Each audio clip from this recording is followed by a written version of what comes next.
Selamat pagi, salam inspirasi. Hai guys, apa kabar kalian semua?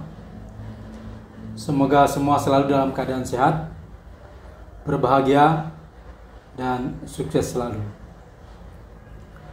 Nah, di tengah kehidupan berbangsa dan bernegara di negeri ini yang banyak sekali terjadinya penyimpangan dan pelanggaran hukum, sehingga kita miris ya, lembaga penegak hukum seperti polisi, KPK dan kejaksaan itu seperti overload pekerjaan.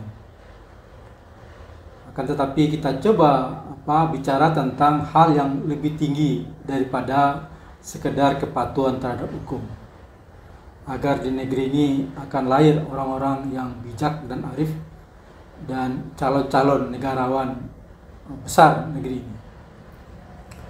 Nah, kita bicara tentang kepekaan dan kearifan, karena bangsa ini sangat butuh orang-orang atau tokoh-tokoh yang peka dan arif dalam memimpin, dalam memerankan perannya sebagai apapun. Apakah itu sebagai ketua partai politik, apakah itu sebagai ketua lembaga negara, atau sebagai apapun.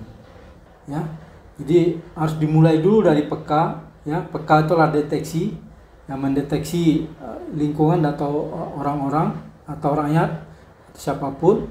Lalu dari deteksi kepekaan itu timbullah aksi atau reaksi untuk melakukan kearifan. Ya, ciri-ciri dari kepekaan dan kearifan itu adalah yang pertama, dapat melihat yang tidak tampak. Ya, jadi yang tidak tampak pun bisa dilihat. Dengan apa? Dengan mata batin, ya, dengan mata hati. Lalu yang kedua, mendengar yang tidak bersuara, ya.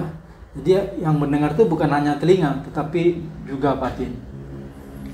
Lalu yang ketiga adalah merasakan yang tidak dicoba, ya. Jadi tanpa mencoba, seorang pemimpin yang arif itu dapat merasakan bagaimana penderitaan, bagaimana kira-kira apa yang dialami oleh rakyatnya atau orang yang dipimpinnya. Lalu yang keempat adalah membaca yang tidak tertulis, ya. Jadi tidak perlu menunggu dulu orang berdemo, ya, orang mengirim surat, ya, seorang yang arif dan bijaksana itu sudah menangkap apa yang diinginkan oleh orang lain. Lalu yang kelima adalah memberi yang tidak meminta. Ya, artinya memberi itu ya dengan secara adil. Walaupun orang tidak mau meminta, tapi kalau itu haknya, ya seorang pemimpin itu harus memberikannya. Lalu yang keenam adalah menghukum yang tidak dibenci.